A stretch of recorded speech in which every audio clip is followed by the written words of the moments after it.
Hello friends, welcome to my channel. आज की इस वीडियो में हम आपके लिए लाए हैं क्लास 9th के साइंस के फर्स्ट चैप्टर को। उस चैप्टर में हमने पहले ही 4 वीडियो अपलोड कर रखे हैं। अगर आपने उस वीडियो को नहीं देखा है तो प्लीज़ जाके उस वीडियो को देख लें। आपको उस वीडियो का लिंक डिस्क्रिप्शन में मिल जाएगा। और इस वीडियो में हम एनसीईआरटी के कुछ बचे हुए क्वेश्चन सॉल्व करेंगे। एनसीईआरटी के बाकी क्वेश्चंस को हमने इसके पहले वाले वीडियो में सॉल्व किया था। आप उसे देख लें ताकि ये वीडियो आपको अच्छे से समझ में आए। तो चलिए शुरू करते हैं इस वीडियो को।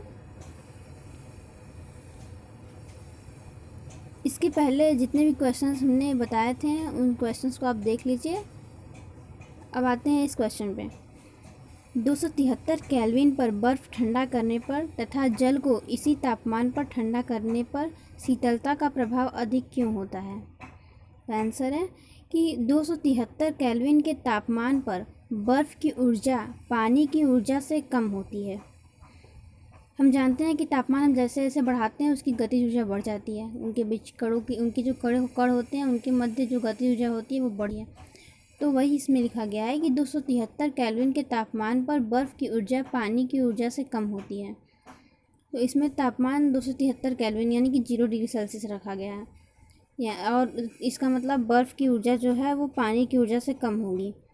तो बर्फ़ को इसी तापमान में ठंडा करने पर शीतलता अधिक होती है क्योंकि बर्फ़ और पानी दोनों की गुप्त ऊष्मा अलग अलग होती है।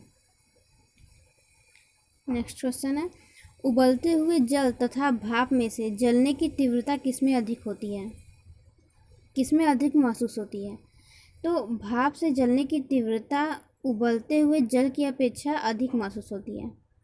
देखिए, भाप से जलने की तीव्रता उबलते हुए जल की अपेक्षा अधिक महसूस होती है क्योंकि भाप के कणों से अधिक मात्रा में गुप्त ऊष्मा निकलती है। 100 डिग्री सेल्सियस समान ताप पर भाप उबलते हुए जल की अपेक्षा 22.5 गुणे 10⁵ जूल प्रति किलोग्राम अधिक ऊष्मा निकालती है। ओके, नेक्स्ट क्वेश्चन है, सामान्यतया ठोस पदार्थों की अपेक्षा द्रवों का घनत्व कम होता है, लेकिन आपने बर्फ़ के टुकड़े को जल में तैरते हुए देखा होगा। पता लगाइए ऐसा क्यों होता है? बर्फ़ पानी के जमने से बनती है। ये सभी लोग जानते हैं कि बर्फ़ जो बनती है वो पानी को हम जब जमा देते हैं तो उससे बर्फ़ बनती है, जिसकी संरचना में अत्यधिक रिक्त स्थान रह जाते हैं जो पानी में नहीं होते हैं। यह पिंजरे की तरह संरचना बना लेती है जिससे इसका आयतन उतनी ही मात्रा के जल से अधिक हो जाता है तथा आयतन के बढ़ने से घनत्व जल से भी कम हो जाता है। अतः बर्फ़ के टुकड़े जल पर तैरने लगते हैं। तो हमने एक उदाहरण लिया था प्रीवियस वीडियो में कि जो हम चीनी को पानी में घोलते हैं तो चीनी पानी में घुल जाती है। क्यों? क्योंकि चीनी के कण और पानी के कणों के मध्य जो रिक्त स्थान होता है वो पानी के कणों के मध्य जो रिक्त स्थान होता है उसमें चीनी के कण समावेशित हो जाते हैं जिससे वो उसमें घुल जाते हैं। लेकिन बर्फ़ जो है उनमें उनकी संरचना में अत्यधिक रिक्त स्थान रह जाता है जो कि पानी में उतना रिक्त स्थान नहीं होता कि वो उसमें घुल जाए, इसीलिए वो बर्फ़ का टुकड़ा तैरता हुआ रहता है। गर्म शुष्क दिन में कूलर अधिक ठंडा क्यों करता है? गर्म शुष्क दिनों में वायुमंडल में जलवाष्प कम होती है जिसके कारण वाष्पीकरण की दर बढ़ जाती है। जब कूलर चलता है तो उसका जल अपनी वाष्पीकरण की ऊर्जा अपने वातावरण से लेता है तथा तेजी से वाष्पित होता है, अतः कूलर अधिक ठंडा करता है। गर्मियों में घड़े का जल ठंडा क्यों होता है? गर्मी के दिनों में सामान्यतः जल को ठंडा रखने के लिए मिट्टी के घड़ों में रखा जाता है।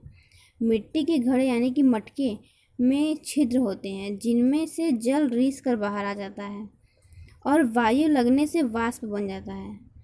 यह वाष्प बनने में जो ऊष्मा अवशोषित करता है वह अंदर के जल से लेता है जिससे वह ठंडा हो जाता है। इसके बारे में हमने अब वीडियो में एक्सप्लेन किया है कि घड़े में जो जल होता है वो आपने देखा होगा कि जब घड़े में जल भरा होता है तो घड़े की जो बाहरी जो सतह होती है वो भी भींगी भींगी सी रहती है, क्योंकि जो जल होता है उसके अंदर वो रिस कर बाहर आता है।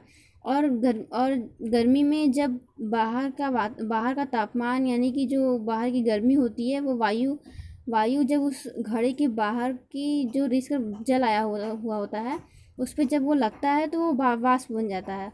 और वाष्प बनाने के लिए जो ऊष्मा अवशोषित होती है वो घड़े के अंदर जो जल होती है उसी से वो लेती है। इसीलिए अंदर के जो घड़े का जल होता है वो ऊष्मा देने के कारण बहुत ही ठंडा हो जाता है।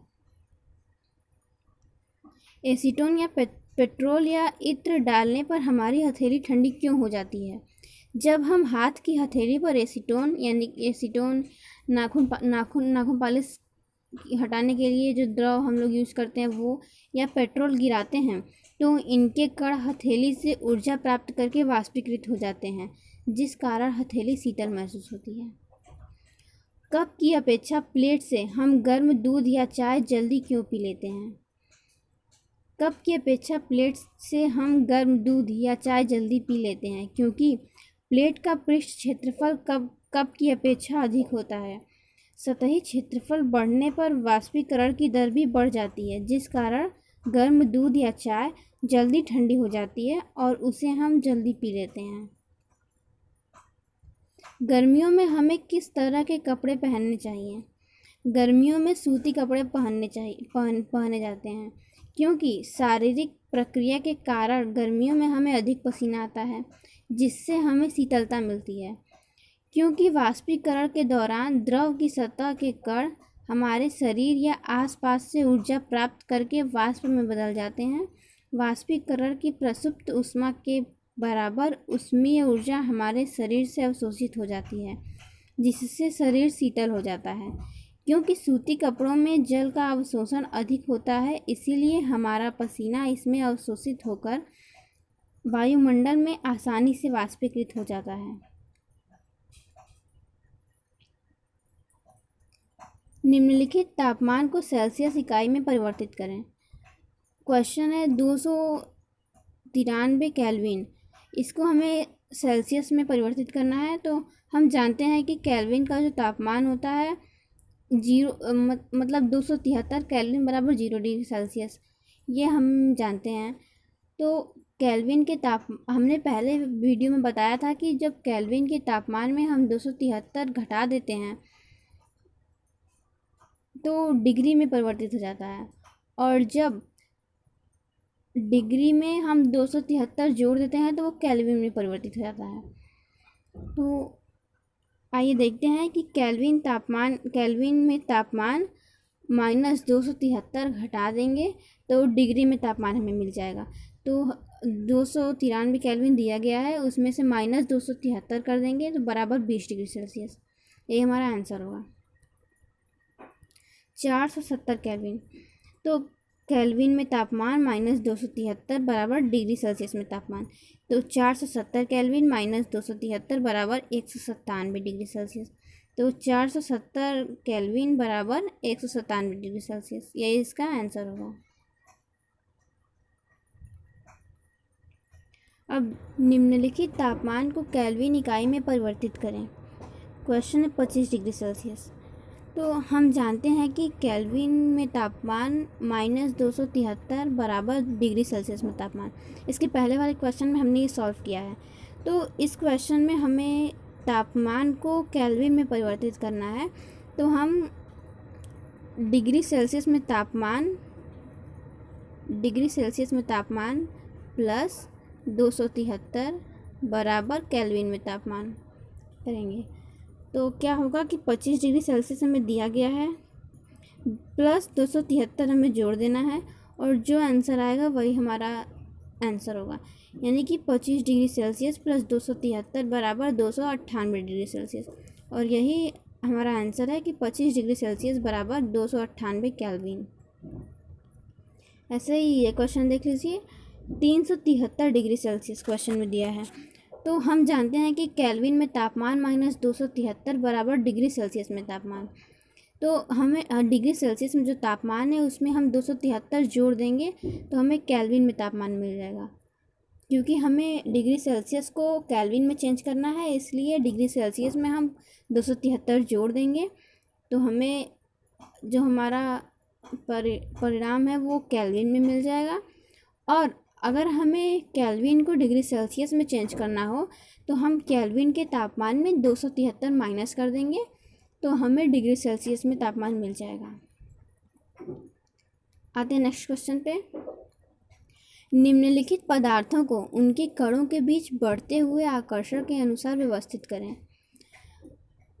किन पदार्थों के कणों में ज़्यादा आकर्षण होता है, इसी के अनुसार हमें इन पदार्थों को व्यवस्थित करना है। पदार्थ हमें दिए गए थे ऑक्सीजन, जल और चीनी। तो हम जानते हैं कि जो ठोस पदार्थ होते हैं उनमें उनके बीच कणों का जो आकर्षण होता है वो सबसे अधिक होता है। और फिर जो द्रव पदार्थ होते हैं उनके कणों के मध्य का आकर्षण ठोस के कणों के मध्य के आकर्षण के कम होता है। और जो गैस होते हैं उनके कणों के मध्य आकर्षण बिल्कुल नगण्य माना जाता है। इसीलिए जो गैस है उनके कणों के बीच आकर्षण सबसे कम होगा, फिर द्रव और फिर सबसे ज़्यादा आकर्षण ठोस में होगा। तो इनका बढ़ता हुआ क्रम है ऑक्सीजन, जल, चीनी। पदार्थ की परिभाषा दीजिए। कोई भी वस्तु जिसका द्रव्यमान होता है और जो स्थान घेरती है पदार्थ कहलाती है। निम्नलिखित में से कौन सा पदार्थ है? कुर्सी, वायु, स्नेह, गंध, घृणा, बादाम, विचार, शीत, शीतल पेय, इत्र की सुगंध।